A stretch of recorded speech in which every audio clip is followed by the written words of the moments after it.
जय माता दी दोस्तों, तपोभूमि क्लासेस में मैं देश भदौरिया आप सभी का स्वागत करता हूं। एमपीपीएससी प्रीलिम्स 12 जनवरी को होने वाली है और इसमें मध्य प्रदेश करंट अफेयर्स एक महत्वपूर्ण रोल अदा कर सकता है। इसी बात को मद्देनजर रखते हुए आप सभी की डिमांड के अनुसार मैं ये लेक्चर सीरीज शुरू करने जा रहा हूं। हर लेक्चर में 10 प्रश्नों पर डिस्कशन किया जाया करेगा और मैं ये बताऊंगा साथ ही साथ कि किस तरीके से कुछ ऐसे प्रश्न भी होते हैं जो कि करंट अफेयर्स के नहीं लगते हैं लेकिन फिर भी वो करंट अफेयर्स से संबंधित होते हैं। तो शुरू करते हैं पहले प्रश्न से। पहला प्रश्न है, गरीबी रेखा के नीचे जीवन यापन कर रही जनसंख्या की दृष्टि से मध्य प्रदेश का देश में कौन सा स्थान है? पहला, दूसरा, तीसरा या चौथा? दोस्तों यहाँ पर हमको सबसे पहले तो ये समझने की जरूरत है कि ये मध्य प्रदेश करंट अफेयर्स का प्रश्न कैसे है। ये तो काफी बच्चों को विविध का प्रश्न लग रहा होगा, लेकिन दोस्तों अभी हाल ही में मध्य प्रदेश आर्थिक सर्वेक्षण रिपोर्ट आई है। क्या आई है? आर्थिक सर्वेक्षण रिपोर्ट 2018-19 के लिए। तो दोस्तों इस पर काफ़ी सारी चीज़ें बताई गई हैं जो कि आपके एग्जाम पॉइंट ऑफ व्यू से बहुत ही महत्वपूर्ण है और मैं पूरा एक अलग वीडियो इस आर्थिक सर्वेक्षण रिपोर्ट के लिए रखूंगा। यहाँ पर ये प्रश्न मैंने इसलिए रखा कि ये करंट अफेयर्स के लिए आपके लिए पढ़ने के लिए ये एक टॉपिक महत्वपूर्ण है आपकी प्रीलिम्स और मेंस दोनों ही एग्जाम्स के लिए, इसलिए मैंने शुरुआत ही इस प्रश्न से की है। तो दोस्तों इस प्रश्न में क्या कह रहे हैं कि गरीबी रेखा से नीचे यानी बीपीएल कार्ड जिन लोगों का बना हुआ है, बीपीएल कार्ड जिन लोगों का बना है उनकी जनसंख्या की दृष्टि से मध्य प्रदेश का देश में कौन सा स्थान है? तो दोस्तों उनकी जनसंख्या की दृष्टि से मध्य प्रदेश का तीसरा स्थान है। मध्य प्रदेश की कुल जनसंख्या का 31.65% जनसंख्या बीपीएल कार्डधारी है। समझ रहे हैं आप? यानी गरीबी रेखा से नीचे जीवन यापन करती है, जबकि देश की कुल जनसंख्या का 21.92% लोग ही गरीबी रेखा के नीचे जीवन यापन करते हैं। इस तरीके से प्रदेश में कुल 2,34,00,000 लोग गरीबी रेखा से नीचे जीवन यापन करते हैं। हमसे ज़्यादा गरीब राज्य है आपके उत्तर प्रदेश पहले नंबर पे है, सबसे ज़्यादा गरीब लोग हैं यहाँ पर, और फिर दूसरे नंबर पे बिहार और तीसरे पे हमारा मध्य प्रदेश है। अब बढ़ते हैं हम दूसरे प्रश्न की ओर। दूसरा प्रश्न है, जून 2019 में मध्य प्रदेश के किस जिले में प्रदेश का पहला बाल हितैषी न्यायालय का लोकार्पण किया गया? दोस्तों बाल हितैषी इंग्लिश में बोले हैं तो चाइल्ड फ्रेंडली कोर्ट, ठीक है। 11 जून 2019 को दोस्तों उज्जैन में, 11 जून 2019 को उज्जैन में हमारे प्रदेश का पहला बाल हितैषी न्यायालय यानी कि चाइल्ड फ्रेंडली कोर्ट बनाया गया। दोस्तों ये चाइल्ड फ्रेंडली कोर्ट है क्या, पहले हम ये समझ लें। दोस्तों एक अधिनियम आया था, किशोर न्याय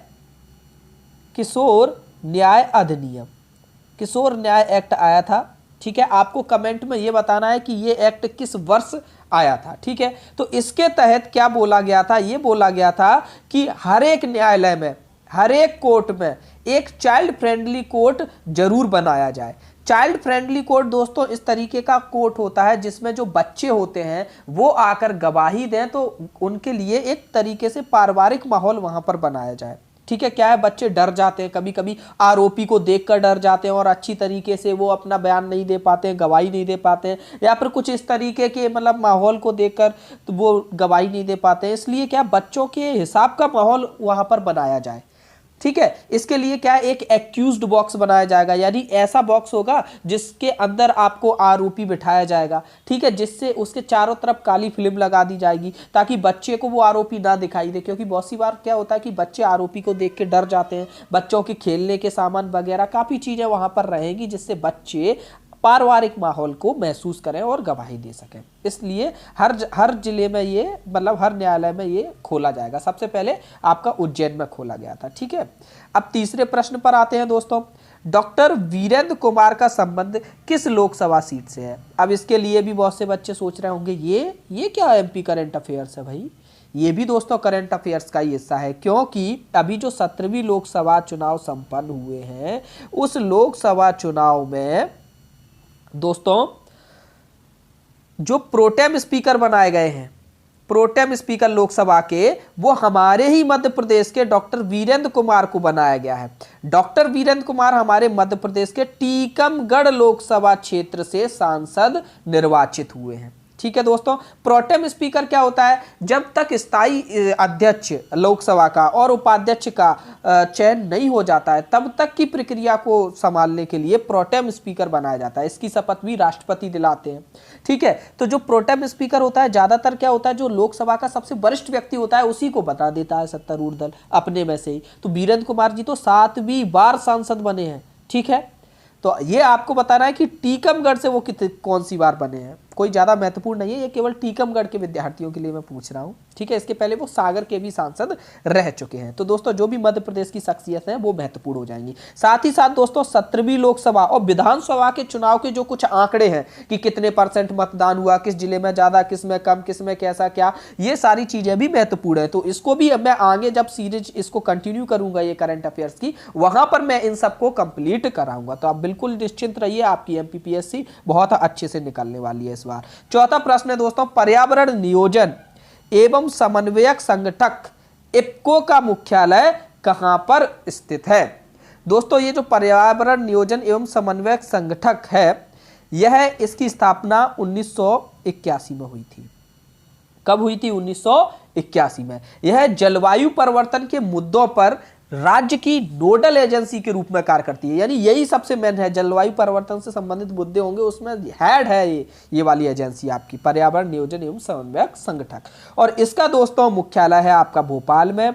50 एकड़ में इसका एक परिसर फैला हुआ है, जिसको पर्यावास परिसर भी कहा जाता है। पर्यावास परिसर, काफी बार ये प्रश्न ऐसे परीक्षा में पूछा जाता है कि पर्यावार परिसर कहाँ पे है, तो पर्यावास परिसर यहाँ पर है। अब दोस्तों ये करंट अफेयर्स में क्यों डाल रखा है मैंने? ये तो विविध में होना चाहिए था, करंट अफेयर्स में इसलिए डाल रखा है दोस्तों क्योंकि इसी परिसर में हाल ही में पिछले साल एक सौर विद्युत संयंत्र, सोलर प्लांट लगाया गया था बिजली के उत्पादन के लिए।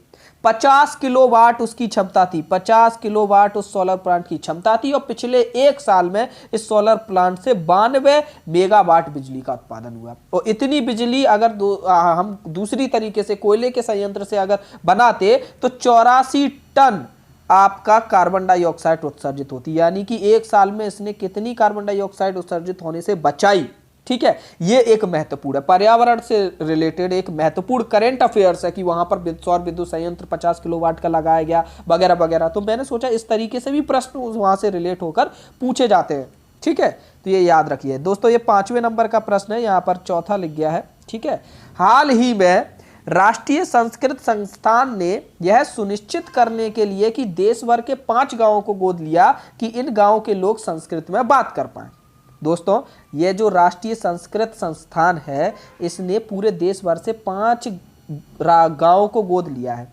और ये उन्होंने संकल्प लिया है कि इन गांवों में हम ऐसा काम करेंगे कि लोग बाग संस्कृत सीखें और संस्कृत में बात करें। इनमें से एक गांव मध्य प्रदेश का भी है जिसका नाम है बराई गांव है। आपको ये बताना है कि ये बराई गांव किस में स्थित है। दोस्तों मैंने यहाँ क्वेश्चन में ही काफी सारे फैक्ट आपको बता दिए, तो कुछ भी पूछा जाए आप समझ सकते हैं इससे रिलेटेड। बराई गांव दोस्तों वो ग्वालियर में स्थित है। आपका ग्वालियर में एक ब्लॉक है घाटी गांव तहसील है, वहां पर आपका ये गांव है। घाटी गांव में बराई गांव है। अब बढ़ते हैं आगे। ठीक है दोस्तों, ये आपका 6वें नंबर का प्रश्न है। वही नंबरिंग थोड़ी गड़बड़ हो गई है। जनसंख्या की दृष्टि से मध्य प्रदेश का सबसे छोटा जिला कौन सा है? हरदा, आगरमालवा, निवाड़ी, उमरिया। दोस्तों ये जनसंख्या और क्षेत्रफल दोनों की दृष्टि से हमेशा ही प्रश्न पूछे जाते हैं, लेकिन हमारा इस बार थोड़ा अलग आंसर होगा क्योंकि इस बार क्या हुआ है दोस्तों, एक नया जिला बना है जो कि 52वां जिला है। और यह जिला दोस्तों जनसंख्या और क्षेत्रफल दोनों ही की दृष्टि से सबसे छोटा जिला है। जनसंख्या इसकी लगभग 4,10,000 है, तो निवाड़ी आपका आंसर हो जाएगा। ठीक है, निवाड़ी बनने से दोस्तों काफी सारे फैक्ट चेंज हो गए हैं, संभागों से रिलेटेड कुछ और भी चीजें, बहुत सारी चीजें चेंज हो गई हैं जो क्वेश्चंस लगातार पेपर में पूछे जाते रहे। जैसे कि ओरछा का किला कहाँ पर है? ठीक है, एक पर्यटन नगरी है, ये हमेशा पूछा जाता रहा है, लेकिन पूछा जा सकता है निवाड़ी कहाँ से हुआ। तो निवाड़ी को लेकर भी मैं एक 10 मिनट का लेक्चर बनाऊंगा आपको आगे इसी सीरीज में। निवाड़ी से काफी एक प्रश्न पूछे जाने की बिल्कुल संभावना है। ठीक है, काफी चीजें चेंज हुई है। ये 7वें नंबर का क्वेश्चन हो गया। क्षेत्रफल की दृष्टि से मध्य प्रदेश का सबसे छोटा जिला कौन सा है? तो सर क्षेत्रफल की दृष्टि से भी कौन हो जाएगा? निवाड़ी ही हो जाएगा। अब हम बढ़ते हैं आगे। अगला प्रश्न है दोस्तों, ये 8वें नंबर का प्रश्न हो गया है कि नहीं। मार्ग सुविधा केंद्र नीति लागू करने वाला देश का प्रथम राज्य निम्न में से कौन है? उत्तर प्रदेश, मध्य प्रदेश, दिल्ली, राजस्थान। तो दोस्तों हम मध्य प्रदेश का करंट अफेयर्स पढ़ रहे हैं, तो हमारा आंसर क्या होगा? मध्य प्रदेश। ठीक है, आप इसको याद कर लीजिए। मार्ग सुविधा केंद्र नीति क्या है दोस्तों? सबसे पहले तो मैं बता दूं कि ये जो मार्ग सुविधा केंद्र नीति है ना, ये 2016 में आई थी। अब बहुत सी बार क्या है, मार्ग सुविधा केंद्र नीति कब लागू हुई थी? 2016 में, ऐसा ही पूछ लिया गया। तो हमको लगेगा अरे पीएससी ने 2016 का करंट अफेयर्स पूछ लिया, 2017 का पूछ लिया। इस तरीके से बच्चों को डाउट होते हैं। जबकि अगर हम मार्ग सुविधा केंद्र नीति के बारे में पढ़ेंगे तो इसका करंट अफेयर्स अभी से जुड़ा हुआ है। मार्ग सुविधा केंद्र नीति क्या है दोस्तों? जो अपने महत्वपूर्ण पर्यटक स्थल हैं, सबसे पहले वहां से शुरुआत की जा रही है। वहां पर कुछ ऐसे सुविधा केंद्र यानी सेंटर बनाए जा रहे हैं, दुकानें टाइप की बनाई जा रही हैं छोटी छोटी, जहां से उस जगह को घूमने फिरने के बारे में सारी चीजें बताई जाएं। यहां से किसी दूसरी जगह कैसे जाया जाता है, क्या रूट है, क्या कैसे ऑटो मिलेगा, कैसे क्या मिलेगा, ये सारी सुविधाएं हैं। काफी सारी एक्टिविटी और भी रहेगी। मार्ग सुविधा केंद्र इस तरीके के सुविधा केंद्र बनाने हैं। ठीक है, तो ये जो सुविधा केंद्र है, अभी तक 52 सुविधा केंद्र बनाए जा चुके हैं और 31 सुविधा केंद्र तो निजी संस्थाओं को हस्तांतरित भी किए गए हैं कि इनको आप संभालिए। ठीक है, तो दोस्तों ये अभी बनना शुरू हुए हैं और ये अब धरातल पे आ चुकी है ये योजना अभी। तो ये करंट का मुद्दा हो गया, इसलिए इस योजना के बारे में जानना महत्वपूर्ण है। तो ये भी आपका करंट अफेयर्स है, इसको समझ लीजिए। ठीक है, अब बढ़ते हैं आगे। हमारा ये 9वां क्वेश्चन है कि 8वां है, जो भी है। ठीक है, अरे ये तो यही है सेम। अब बढ़ते हैं 7वें नंबर के 9वें नंबर के प्रश्न पर। मध्य प्रदेश का कौन सा जिला वर्ष 2019 के जनवरी फरवरी महीनों में देश भर में स्वास्थ्य और पोषण के परिप्रेक्ष्य में प्रथम स्थान पर रहा? भिंड, ग्वालियर, खंडवा, आगरमालवा। मालवा। कौन सा जिला? क्या जिला नहीं कहेंगे, जिला का अस्पताल जो होता है उसको, ये उसके बारे में ये बात हो रही है। तो दोस्तों खंडवा जिले के अस्पताल के बारे में ये बात हो रही है। इनको जनवरी फरवरी के माह में ये काफ़ी पीछे चल रहे थे, लेकिन इनके यहाँ एक नए कलेक्टर आए और उन्होंने बहुत ही अच्छे तरीके से काम किया और अपने अस्पताल को पूरे देश में नंबर 1 पे ले आए वो। ठीक है, स्वास्थ्य और पोषण के परिप्रेक्ष्य में। इसी वजह से इनको 3 करोड़ रुपए की उस जिले के लिए प्रोत्साहन राशि भी मिली, जिसको ये उस जिला अस्पताल पर खर्च करेंगे। तो दोस्तों जो लोग खंडवा के हैं उनको अगर मालूम है कि उनके यहाँ के कलेक्टर कौन है और उन्होंने कैसा काम किया तो कमेंट बॉक्स में जरूर बताएं। ठीक है, अब आते हैं 10वें नंबर के प्रश्न पर। आखिरी प्रश्न है दोस्तों ये इस लेक्चर का। हाल ही में मध्य प्रदेश सरकार ने प्रदेश के 4 शहरों में टेक्सटाइल गारमेंट पार्क के लिए 170 करोड़ रुपए और 153 हेक्टेयर जमीन आवंटित की है। टेक्सटाइल समझते हो ना, कपड़े अपड़े बनाने वाली फैक्ट्रियों के लिए एक पार्क बनाया कि यहाँ पर कपड़े बनाने वाली फैक्ट्रियाँ आ जाएं और अपने वो खोलें, वो अपनी फैक्ट्रियाँ खोलें, उनके लिए हम जगह देंगे, है कि नहीं। निम्न में से किस शहर में यह पार्क स्थापित नहीं किया जा रहा? धार, भोपाल, छिंदवाड़ा, रतलाम।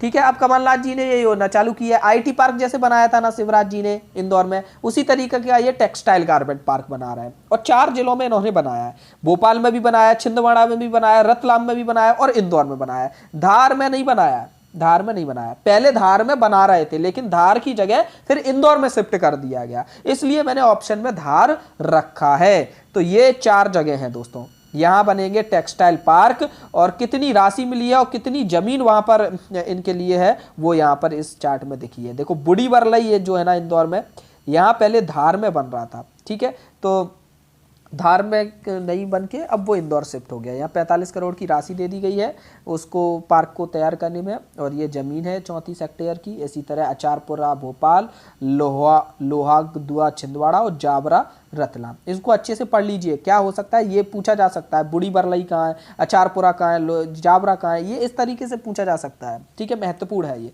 तो दोस्तों इस सीरीज के अन्य लेक्चर देखने के लिए आप नीचे जो हमारा वो है क्या कहते हैं कमेंट सेक्शन के जो पहला कमेंट होगा वहाँ पर भी लिंक मिल जाएगी आपको इस पूरी प्लेलिस्ट की, और आगे मैं लेक्चर्स लाता रहूँगा। धन्यवाद, जय माता दी।